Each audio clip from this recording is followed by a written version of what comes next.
안녕하세요. 반갑습니다. IT의 답을 터득하다 아답터 채널의 민규일사입니다.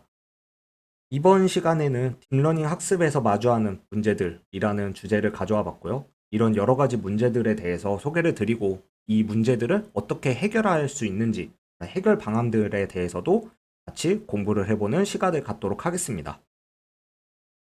지난 시간에 역전파 알고리즘까지 공부를 함으로써 신경망이 층이 깊어져도 각각의 노드들에 대한 가중치와 편향들을 다 학습을 할 수 있는 이론적인 방법을 제가 설명을 드렸었습니다. 그래서 이 역전파 알고리즘을 통해 복잡한 신경망을 학습을 시킬 수 있다라는 기대감이 생겼는데 막상 학습을 시켜보니까 학습이 제대로 안 되는 여러 문제들이 발생을 하게 되었어요. 그래서 2차 암흑기가 도래한다고 제가 심호강에서 말씀을 드렸었습니다. 그 15강에서 말씀드렸던 간략히 설명드렸던 그 내용에 대해서 이번에 왜 도대체 어떤 문제들 때문에 이런 암흑기가 도래할 정도로 심각했었는지에 대한 여러 문제들에 대해서 설명을 드리고 그거에 대한 해결 방안들이 어떻게 등장을 하면서 딥러닝이 급속하게 성장을 하게 되었는지까지 설명을 드리면 될 것 같아요. 첫 번째로는 기울기 소실 문제라는 게 생겼었습니다. 층이 깊어질수록 학습이 저하가 되는 현상이 생기는 문제예요. 이거는. 그 다음에 신경망에 과적한 문제가 있습니다. 딥러닝이라는 그 멀티 레이어 퍼셉트론 구조에서의 과적합 문제가 생겨요. 층이 많다 보니까 변수가 많아지고 그거로 인한 과적한 문제가 생깁니다. 그리고 로컬 미니마 수렴 문제라고 해서 학습을 완료를 했는데 이 학습이 완료된 내용이 내가 정말로 원하는 결과인지 애매한 그런 문제가 또 생깁니다. 이런 것들은 다 배울 거고요. 거기에 추가로 해서 여러 문제들이 또 있을 수 있겠죠. 우리가 머신러닝의 파트에서 배웠던 문제들이 있습니다. 어떤 문제들이 있었냐면요. 이런 여러 가지 문제들이 있었죠. 데이터에 관련된 문제도 있었고 학습에 대한 문제들도 있었습니다. 이런 데이터와 학습에 관한 문제들은 데이터를 많이 수집하면 되고 여러 기법들을 이미 배웠었습니다. 그래서 이 부분은 제가 생략을 하고요. 2차 암흑기를 불러온 딥러닝에서 2차 암흑기를 불러온 큰 세 가지 이유 이거에 대해서 이번 시간에 집중적으로 설명을 드려 볼게요. 첫 번째는 기울기 소실 문제입니다. 지난 시간에 봤던 2층짜리 신경망이요. 이 신경망에서 각각의 가중치를 학습하려고 할 때 어떻게 학습을 했었어요? 연쇄 법칙을 활용했죠. 체인 룰을 활용해서 비용 함수에 대한 가중치의 미분값을 구해서 학습을 했었습니다. 이 체인 룰을 활용해서 가중치를 계산을 할 때 제가 강조한 이 미분값들은요, 다 활성 함수의 미분하고 같습니다. 그렇죠? 얘 같은 경우에도 아웃풋이 곧 활성함수에서 바로 나오는 거기 때문에 활성함수의 미분하고 같은 거였어요. 그래서 이렇게 보니까 첫 번째 층에서는 활성함수의 미분을 한 번 곱해줘야 됐고 두 번째 층에서는 활성함수의 미분을 두 번 곱해줘야 됐습니다. 그럼 어떨까요? 층이 깊어질수록 활성함수의 미분값을 여러 번 곱해야 된다라는 것을 우리가 알 수 있어요. 층이 3개면 활성함수의 미분을 3번 곱해줘야 될 거고요. 층이 4개면 활성함수의 미분을 4번 곱해줘야 될 거예요. 근데 우리 활성함수 어떤 거 사용하기로 했었어요? 시그모이드 함수 사용하기로 했었죠. 시그모이드 함수는 다음과 같은 수식을 가지고 0에서 1 사이의 값을 가지는 함수였습니다. 이 함수의 미분값을 한번 봐볼게요. 이 함수의 미분값을 한번 봐보면 얘를 미분했을 때 미분 함수는 기울기잖아요. 시그모이드의 미분을 그래프로 그려보면 다음과 같은 그래프가 그려집니다. 이게 무엇을 의미해요? 미분 자체가 기울기라고 했잖아요. 기울기니까 무한대, 마이너스 무한대, 플러스 무한대로 갈수록 기울기는 0에 가까워집니다. 점점 완만해져요. 근데 0 지점에서 기울기가 최고가 되죠. 이때의 기울기가 0.25가 되는 겁니다. 즉 시그모이드의 미분 함수는요 0에서 0.25 사이의 값을 가져요.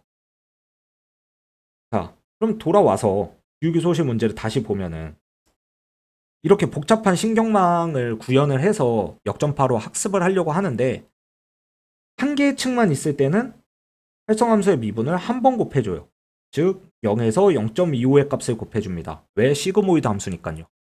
근데 층이 두 개가 생기면요. 활성함수의 미분을 두 번 곱해줍니다. 그럼 0에서 0.25의 값을 두 번 곱하면요. 0에서 0.0625의 값을 곱해주는 효과가 되고요. 세 번째 층까지 구하게 되면요. 활성함수를 세 번 곱해야 됩니다. 그러면 0에서 0.015625라는 값을 곱해줘야 돼요. 자, 이렇게 돼서 층이 엄청 무한히 늘어났다라고 생각을 해볼게요. 그래서 층이 엄청 무한히 늘어나게 신경망을 구조를 설계를 했다라고 보면요. 활성함수의 미분의 곱을 무한대까지 곱했을 때는 결국 0이 되겠죠. 왜 1보다 작은 값을 무한히 곱하면 0에 가까워질 거 아니에요. 즉 이 말은 무슨 말이냐면요. 기울기가 0에 가까워져서 수렴이 불가하다라는 의미가 됩니다. 역전파를 수행할 때 이 첫 번째 층에서는 역전파 알고리즘에서 체인 룰을 계산을 할 때 활성함수의 미분을 한 번만 곱하면 돼요. 근데 뒤로 갈수록 점점 뒤로 갈수록 활성함수의 미분값을 곱해지는 횟수가 많아지면 많아질수록 이쪽에는 0이 곱해지는 효과가 점점 발생을 하겠죠. 그러니까 활성함수로 시그모이드를 사용하면 층이 깊어질수록 기울기가 전파가 되지 않는 현상. 이게 바로 기울기 소실 문제입니다. 이거를 극복하기 위해서 많은 연구자들이 노력을 했고 그래서 극복 방법을 찾아냅니다. 크게 두 가지 방법으로 극복을 하게 되는데 첫 번째는 극복 가능한 활성함수를 발견을 해요. 시그모이드 외에 다른 활성함수를 발견을 합니다. 그리고 두 번째는 대치정규화라는 기법을 사용하게 됩니다. 극복 가능한 활성함수를 먼저 보면요. 시그모이드 함수 말고 하이퍼볼릭 탄젠트라는 함수를 발견을 해요. 하이퍼볼릭 탄젠트 함수의 수식은 이렇게 되고요. 얘를 그래프로 그리면은 이런 그래프가 그려집니다. 시그모이드가 0에서 1 사이의 값을 가지고 있다면은 얘를 아래로 조금 더 늘려서 마이너스 1에서 1 사이의 값을 갖도록 활성함수를 변경을 해줍니다. 그럼 얘를 미분을 해보면요. 어떤 그래프가 그려지냐면 이런 그래프가 그려집니다. 시그모이드는 0에서 0.25의 값이었는데 하이퍼볼릭 탄젠트는 0에서 1 사이의 값이에요. 하이퍼볼릭 탄젠트 같은 경우에는 0.25보다는 그래도 기울기 값이 1까지는 가지고 있어요. 최대가 1까지는 가지고 있기 때문에 기울기 소실이 지연이 되는 효과는 있습니다. 0.25보다는 1이 그래도 곱해졌을 때 덜 소실이 되겠죠. 하지만 그래도 얘는 지연만 시킬 뿐 근본적인 해결책은 아니었습니다. 그래서 또 연구하는 사람들이 이것저것 찾아보다가 렐루라는 함수를 찾게 돼요. 이 렐루라는 함수는 막상 보면 별거 없습니다. 이게 렐루 함수거든요. 0보다 작은 신호를 받으면요. 신호를 보내지 않아요. 0으로 보내요. 근데 0보다 큰 신호를 받으면요. 받았던 신호 그대로 배출합니다. 이게 렐루 함수예요. 한번 미분을 해볼게요. 미분을 해보면요. 렐루의 미분 함수는 이런 그래프가 그려지죠. 즉 기울기가 0보다 작을 때는 0이고요. 0보다 클 때는 자기 자시니까 기울기가 1이 됩니다. 1 혹은 0의 값을 가져요. 이런 렐루 함수가 정말 별거 아닌 것처럼 보이지만 이것을 활성함수로 사용했더니 어떤 효과가 있었냐면요. 비선형은 비선형대로 유지를 하면서 활성함수를 사용하는 이유가 뭐였어요? 비선형의 효과를 내기 위해서 사용을 하고 있었어요. 그럼 비선형의 효과도 유지를 하면서 기울기 소실 문제도 극복이 되게 되었습니다. 그러니까 암흑기가 도래할 정도로 심각한 이슈가 있었음에도 불구하고 렐루 함수라는 간단한 걸 적용해서 해결이 됐는데 그 전에는 이 렐루 함수를 찾기 위해 연구자들이 정말 노력을 많이 했었습니다. 어쨌든 이런 렐루 함수를 적용함으로써 기울기 소실 문제가 극복이 되었다라는 거예요. 그리고 또 다른 방법들도 제시가 됩니다. 그 중에 하나가 배치정규화라는 기법이 있어요. 배치정규화는요. 배치 단위의 학습 시 각 배치별로 평균과 분산을 정규화하는 기법이라는 거고요. 자, 배치가 뭘까요? 배치 우리 머신러닝 파트에서 배웠었는데 한번 복습한다 생각하고 다시 볼게요. 자, 데이터 세트가 1000개가 있습니다. 이 데이터 세트가 1000개가 있을 때 1000개를 한 번에 학습을 시키지 않고요. 배치 단위로 쪼개서 학습을 한다고 그랬어요. 그렇죠. 머신러닝 파트에서 그렇게 얘기했었습니다. 기억 안 나시면 다시 가서 보세요. 이때 쪼갤 때의 그 단위의 개수가 바로 배치 사이즈가 되는 거고요. 여기서는 100개 단위로 학습을 하기 때문에 배치 사이즈가 100이 되는 거고요. 이 전체 배치 사이즈를 몇 번 학습을 해야 전체 데이터셋을 학습할까? 라는 게 바로 이터레이션입니다. 얘는 10번의 이터레이션을 돌아야 1000개의 데이터셋을 학습할 수 있겠죠. 그리고 이 데이터셋 1000개를 한 번 다 수행해서 학습을 했을 때가 1에포크라고 했었습니다. 자, 이거는 다시 상기를 해보고요. 그다음에 돌아와서 두 번째 배치 정규화 방법은요. 이런 신경망에 입력층이 있고 은닉층이 있고 출력층이 있습니다. 이런 층들로 구성을 할 때 여기에 배치 네트워크층이라는 것을 하나 더 추가를 해주는 거예요. 이거를 조금 다르게 시각화를 해보면 이런 식으로도 나타낼 수 있습니다. fully connected 레이어는 은닉층이라고 생각하시면 돼요. 얘는 은닉층이다. 왜 fully connected냐? 여기 보면은 완벽하게 커넥티드 되어 있죠. 그쵸? 각 노드가 이전 노드와 완벽하게 연결이 되어 있습니다. 그래서 얘를 fully connected layer라고도 불러요. 은닉층을. 그렇게 알고 계시면 되고요. 그 다음에 이 상태에서 배치 정규화층을 한번 통과를 시킵니다. 그 다음 활성함수를 통과를 시켜요. 이런 식으로 구성을 하는 겁니다. 그 다음에 다시 또 은닉층이 또 들어오면은 걷다가 또 배치 정규화를 하고 활성함수를 씌우고 또 은닉층을 통과를 하면서 배치 정규화를 시키고 활성함수를 넣고 이런 식으로 층을 구성을 하는 기법입니다. 그럼 배치 정규화를 왜 하냐? 자, 학습할 때 여러 개의 배치가 들어가서 학습이 될 거 아니에요? 그쵸? 배치를 쪼갰으니까. 그럼 첫 번째 배치가 있고 두 번째 배치가 있을 거예요. 근데 각 배치마다 데이터의 분포 형태가 다르겠죠. 이 데이터의 분포 형태를 은닉층을 통과할 때마다 fully connected 레이어를 통과할 때마다 배치 정규화를 통해 정규화를 시키면요. 평균이 0, 분산이 1의 분포가 그려지도록 항상 동일한 분포의 형태가 되도록 정규화를 계속 시켜주겠다는 겁니다. 그래서 학습을 할 때 분포가 달라지는 이런 것들을 정규화를 시킴으로써 각 은닉층, fully connected 레이어가 통과될 때마다 정규화를 시켜줌으로써 이를 방지하겠다는 거예요. 이 배치 정규화에 대해서는 아직도 의견이 분분하긴 합니다. 얘가 정말로 기울기 소실을 극복하냐, 뭐 이런 것들이 분분하긴 한데 그래도 경험상으로 사용을 했을 때는 효과가 꽤 괜찮고 학습 속도도 증대되는 효과가 있어요. 그래서 배치 정규화는 기울기 손실뿐만 아니라 문제뿐만 아니라 학습 속도도 증대가 되는 효과가 있는 것으로 경험상 사람들이 느끼고 있습니다. 그래서 사용을 하고 있다는 것만 알고 계시면 좋을 것 같아요. 그래서 기울기 소실 문제는 이렇게 해결을 했는데 신경망 자체에서 발생하는 과적합이 있습니다. 신경망에 레이어가 많아지면요. 노드들이 많아지겠죠. 그렇죠. 신경망 내에 노드들이 많아지면 파라미터들이 많아질 겁니다. 가중치, 웨이트, 바이어스 이런 것들의 파라미터들이 많아지겠죠. 그러면 파라미터들이 많아지니까 오버피팅이 잘 일어날 거예요. 그렇죠. 오버피팅이 일어나는 조건 중에 하나가 모델이 복잡해지면 일어날 수 있다라고 설명을 드렸었습니다. 그래서 신경망에서도 이런 과적한 문제가 당연히 발생을 하겠죠. 이런 과적한 문제를 어떻게 해결하냐라고 했을 때 극복 방안들이 여러 가지가 또 제시가 됩니다. 첫 번째는 드랍아웃 방법이 있고요. 그리고 데이터를 증가시키는 증강 방법이 등장을 하고 그리고 규제를 하거나 보기 종류. 첫 번째 드랍아웃부터 보면요. 드랍아웃은 노드 중 일부를 특정 확률로 제거하여 학습하는 기법이에요. 자, 이런 다층의 신경망이 있습니다. 다층의 신경망에 대해서 특정 확률로 일부 노드들을 제거를 하게 돼요. 이렇게 제거를 하게 되면은 이런 식으로 신경망이 단순해질 겁니다.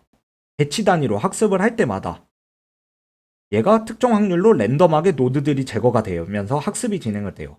그럼 얘는 무슨 효과가 있냐면은 특정 노드 사이의 관계가 불필요하게 강해지는 것을 방지합니다. 그리고 특정 노드의 영향력이 감소하게 되고요.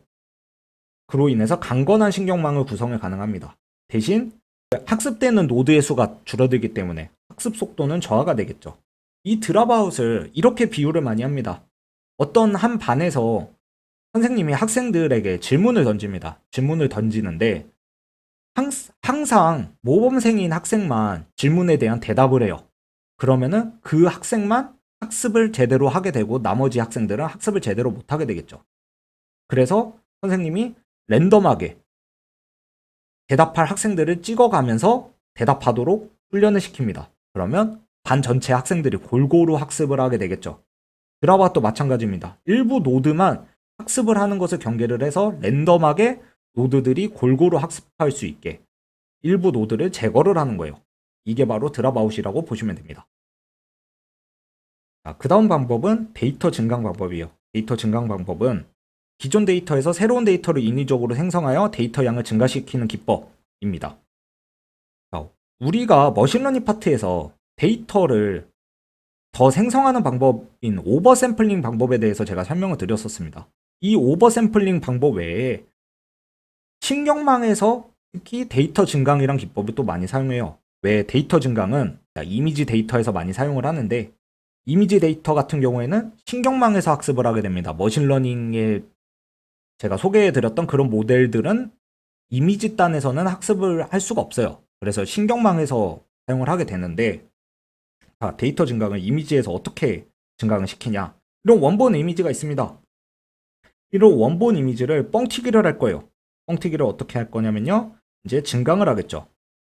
증강을 하는데 좌우 반전을 시킵니다. 이것도 이미지가 뻥튀기 된 거라 볼 수 있죠. 그리고 일부만 크롭합니다. 일부만 뽑아내서 다시 이미지를 만들어요. 혹은 블러 처리를 해요. 약간 흐리게 만들기도 하고요. 그리고 색감을 좀 변경을 해서 대비 같은 걸 시킵니다. 이런 식으로 이미지를 변형을 해서 영상 처리 기법을 사용해서 변형을 해서 데이터를 더 생성하는 기법. 이게 바로 데이터 증강이라고도 하고요. 이 데이터 증강을 영어로는 어규멘테이션이라고 부릅니다. 어규멘테이션이라고 부릅니다. 이런 영문 표현도 당연히 알아두시는 게 좋겠죠. 그래서 이렇게 데이터를 증강하는 방법들도 활용을 하게 되고요. 그 다음에 규제를 하게 됩니다. 규제는요, 손실함수의 규제를 가하는 기법이다라고 해서 우리 회귀 분석 시간에 이미 배웠었습니다. 리치 회귀와 라쏘 회귀를 이미 배웠어요. 얘를 신경망에도 적용을 합니다. 그래서 에런 규제 혹은 L2 규제를 적용하게 되고요. 에런 규제는 회귀에서는 라쏘 회귀라고 부르고요. L2 규제는 리치 회귀라고 부릅니다. 얘는 비용함수에다가 이런 규제식을 하나 추가를 해요. 가중치들에 대한 절대값의 합을 다 더해주는 거죠.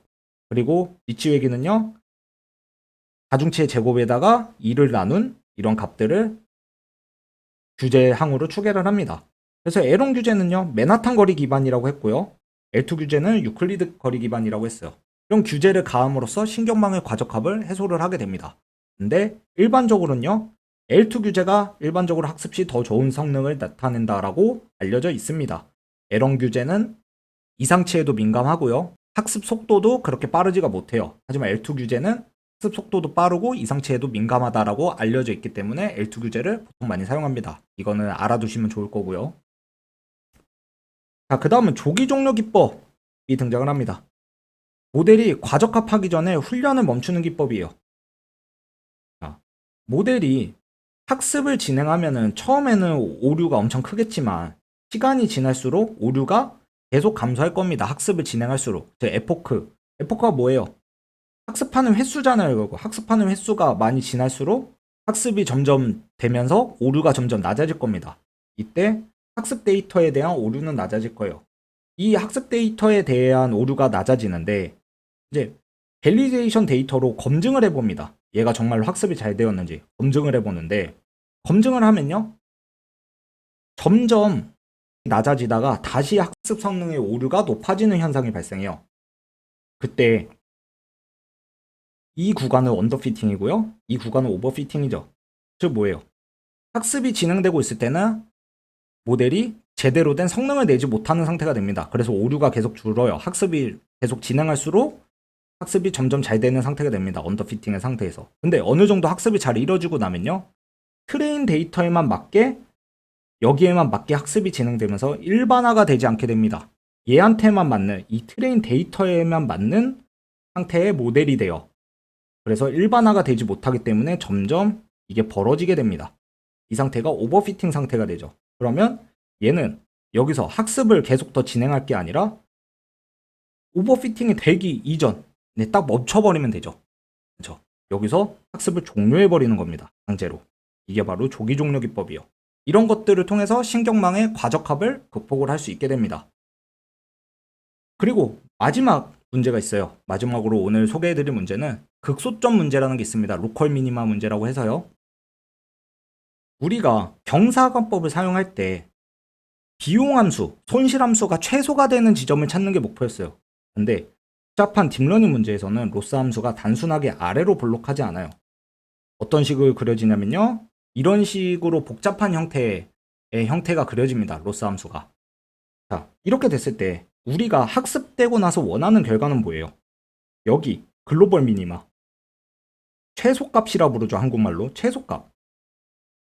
경사관법으로 학습 시 원하는 거는요. 글로벌 미니마에 수렴되는 걸 우리는 원해요.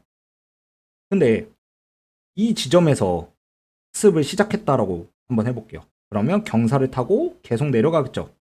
경사를 타고 내려가다가 이 지점에 도착을 했습니다. 이 지점을 우리가 극소점, 로컬 미니마라고도 부르죠.